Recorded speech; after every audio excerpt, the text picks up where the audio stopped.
Hi Jim, it's Queen of the South at Cappielow on Saturday, the second home game in a few days. Can I get your thoughts going into the match, please? Yeah, it's a good game to look forward to. Queen of the South, a very attack-minded side, some terrific players. So I think again it should be another open game.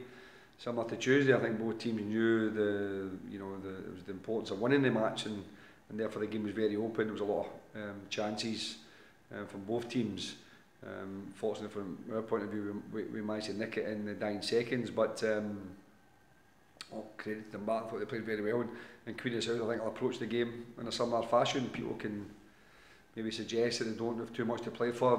They're in the fringes now, they'd be unlikely to in the playoffs, but league positions are very, very important to the finances of football clubs, and Queen of the South players I'm sure will be well aware of that, so they'll be very, very determined, I think, to finish as high up the league as they possibly can.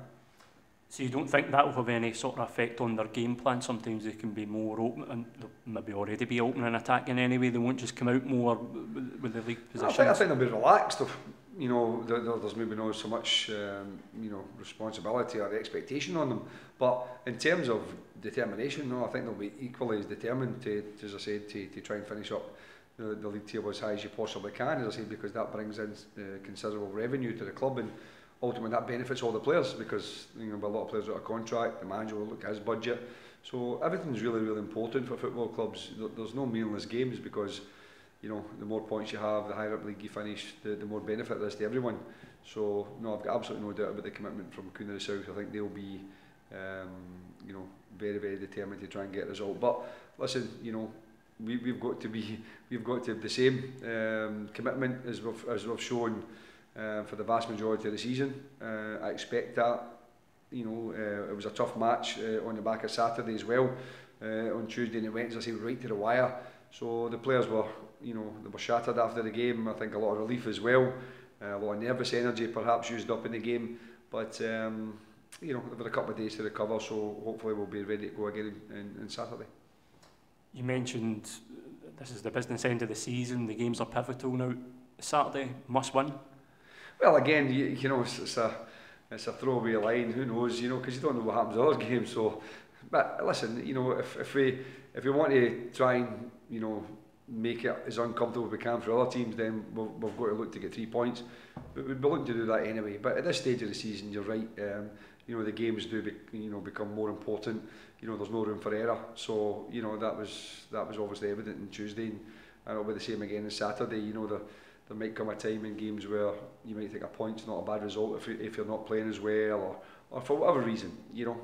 Whereas on Saturday we're probably going to have to throw everything at it to try and get 3 points. Does that affect your tactical approach at all when you consider the game? Not at the start of the game, because we always try and approach the game, but maybe in the latter stage of the game you never know. As I said before, sometimes you might take a point, just simply because you never know the relevance of it through the season. But where we are just now with 3 games to go, 3 points is really the target we've got to try and achieve. But as I said, that's not going to be easy by any stretch of the imagination. We're going to have a real tough game, and we're going to have to play well, and we have to defend better than I think we've done the last couple of games. Over the season we've been superb defensively, but the last couple of games we've made a few basic errors, a few individual errors, and we've got to tighten up in that area. It's been quite uncharacteristic this season. Yeah, as I said before, over the season we've been great, but maybe the fact that we've tried to chase the game the last couple of games as well, because we knew at this stage of the season 3 points, and therefore you leave yourself a little bit open. So maybe there's elements of that where we're pushing a lot of players forward, we're trying to get goals, and we've scored 2 goals away, eliminated 3 goals in Tuesday. So from that point of view, that's been the positive side. But we have to try and get the balance right, and not just throw everything at it and leave ourselves exposed. When we were speaking after the game on Tuesday, you mentioned there was 4 changes. 3 of the boys come in and scored. Does that give you food for thought for Saturday? Yeah, of course. I mean, when players come in and score goals and impact the game, then of course it gives you a decision to be made. But as I say, they've also got to look at the energy the players have. Who looks, as if they've recovered from Tuesday, who looks maybe a little bit leg weary.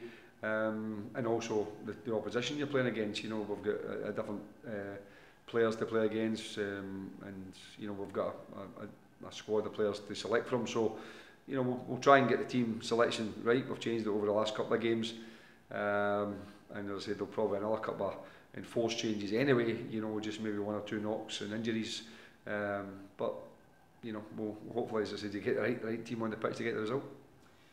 Any team news, Jim?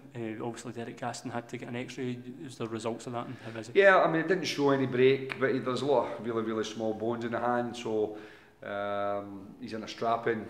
He's certainly not available to play on Saturday, so Conor Brennan will come in, and you know, obviously Conor came in against Dumbarton a little while ago and did very well for us, so it gives him an opportunity to show his quality, and hopefully he'll come in with the confidence and to go and play and do himself justice and the team justice.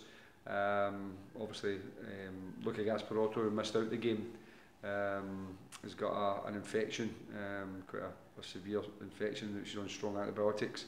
So I think he just picked it up through a cut, really just a graze, and it just became infected and went right through his system. Gary Oliver, as we mentioned, missed the game by a viral complaint, so he's still unavailable.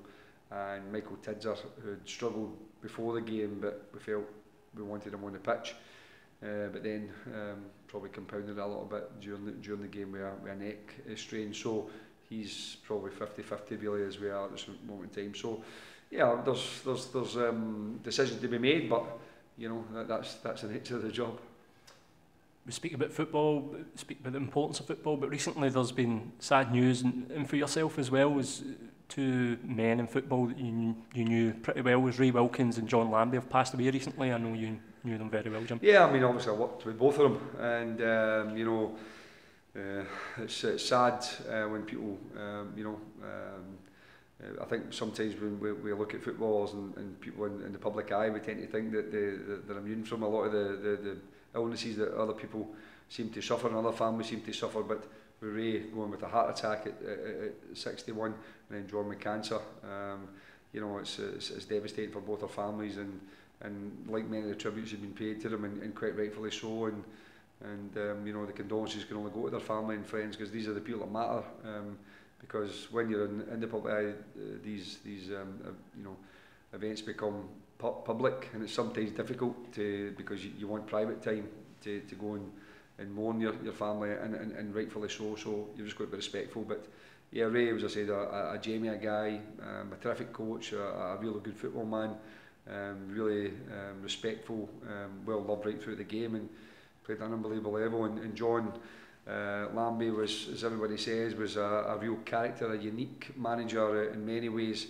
I was his captain for 2 years at Partick Thistle back in the 90s, and we managed to get promotion into the Premier League in the second season. And as I said, he's a guy I always had a huge amount of time for, a great amount of respect for, and as I said, you know, he'll be sadly missed. Excellent, Jim. Thank you very much for your time. Sorry for your losses, and good luck on Saturday against Queen of the South. Thanks, John.